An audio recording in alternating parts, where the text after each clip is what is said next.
Hello， 各位你好，我是 Chris。我們在做的這一套播放清單叫做單字練習嘛 ，VET Vocabulary Expansion Training。那我們有很多不同套播放清單，因為沒有辦法，就是有一個連結是放所有播放清單，所以請你點入到我們的 channel， 你看上面的 Chris 的這個 channel， 你點進去，然後去點播放清單，你就會看到6個還7個播放清單啊，500多個題目啊。500多個這樣子的練習啊，那我在思考，還在想說，到底這一系列，因為我們播放清單都是120為單位啊，有一個不曉得為什麼出賊變119，anyways 啊，然後有一個好像121，反正有一點小落差，但是以120為單位的話，你覺得我這個已經是第71個 video 了，第71個單字的 video， 你覺得要做到120就結束了呢，還是再繼續？你也可以在下面留言給我你的想法。Chris 有在想說，是不是要做一些另外一個，我已經有一個想法，也是蠻好玩的一件，也是可以累積閱讀能力的一件事情啊。反正你有想法，你也可以在下面跟我分享。好，這個是我們上次的單字 Attend Vendor Prescription Brochure。如果不曉得的話，又是我的頭頂有一個 I， 上次的 video 先去看。那這一次的 video 是這樣子，第一個題目，紅色單字你要從前文後文推論出來，把 TAD 放在正確順序。那如果放不進去，起碼可以推論出中文，然後我後半部分就講解，所以我快速的把試題播給你看。This is the second one。然後這是我們的小廣告，請你喜歡我們的 video 的話，記得按讚哦。This is the third question， 第3題了。提示單字在這兒 ，E、Q 跟 A， 這是我們的第4題。提示單字是 ALC， 好，別擔心了，如果是 I 的話，一定是那個小寫的呈現方式。好了，正式開始今天的 video 講解，請你按讚。Alright, here we go. 第一題 ，Both presidential candidates are holding their final campaigns. Candidates 應該是紅色的哦，兩個我們的總統候選人就叫 candidates。那 candidates 這個單字的發音，名詞候選人都幫各位列出來了，它後面還可以搭配這個 for 的介系詞。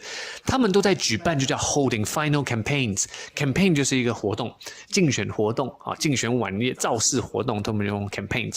最後的活動 over the weekend before the election， 大選投票之前周末最後一個 campaign。Chris 在錄這 video 的時候是2020年的12月初，12月2號、3號這時候啊。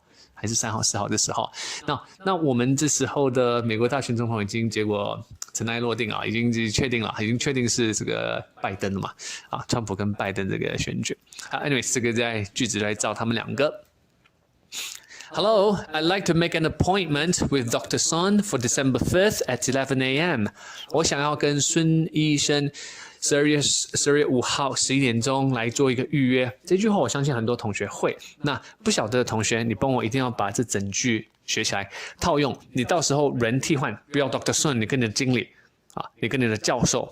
那不要 December 5th， 如果不是這個日期替換，不要這個時間的話替換，這樣子就可以打電話做預約咯，很棒吧 ？Appointment 名詞約會啊，約定的 appointment 一定都會 appointment with someone 啊。那 to V 的意思就是做什麼 ？Appointment with my professor to go over my essay。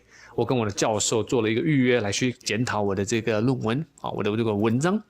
第3題 ，banquet， 耶 ，at the wedding banquet， 在婚宴裡頭，哦。未來的 Chris 的婚宴要怎麼辦？我想一個方法，來辦一個非常嗨的，可以跳舞、可以唱歌、可以打滾的，或者是來辦一個室外草皮的這種 buffet banquet，然後到時候請所有的 Toy Coach 的 fans 想來都可以來，想太多 ，Chris 應該會辦在新加坡或者是日本。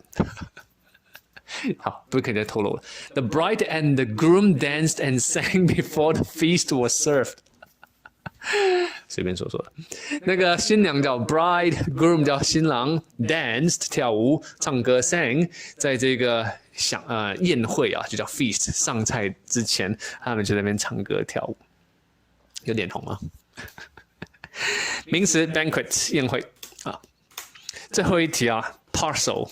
這個字應該沒有問題，跟上個單字有一點，跟上一個思維常有點重疊。I always use Express Courier Service， E 跟 C 都大寫，你就知道這一定是類似 FedEx， 一定是黑貓宅急便。Express Courier 這個字也可以認識一下 ，Courier 就是我們的宅配業啊，運輸業的服務。Because my parcels 我的包裹 always get delivered。那 get 加 PP， 這有一點口語啊。上次 Curtis 在問我說這個內容，但在 Oxford 的 Dictionary 裡頭，也是這樣子的一個表達方式，就是 be delivered 的意思。Always are delivered， 被運送 in a timely manner， 很準時的方法，很準時的態度送達，所以我很喜歡用他們的服務。Parcel 是包裹，我們都用郵局的，我們的郵局的那個也非常棒。我們郵局那些如果有在看 video 的話，我們郵局有3大天王，剛好櫃檯一排的那個3位非常帥氣的男士都姓王，所以我們稱之為3大天王。Parcel 叫做包裹這些。连小塊地都可以這樣子可以當 VT， 就是及物動詞，也有這樣子的呈現意思。Right， 我最後還有一個這樣子的作業交給你，如果你可以挑戰的話，挑戰看看，造出來的句子一定會更加貼切，更加難忘，然後你那個單字就會一輩子記得了。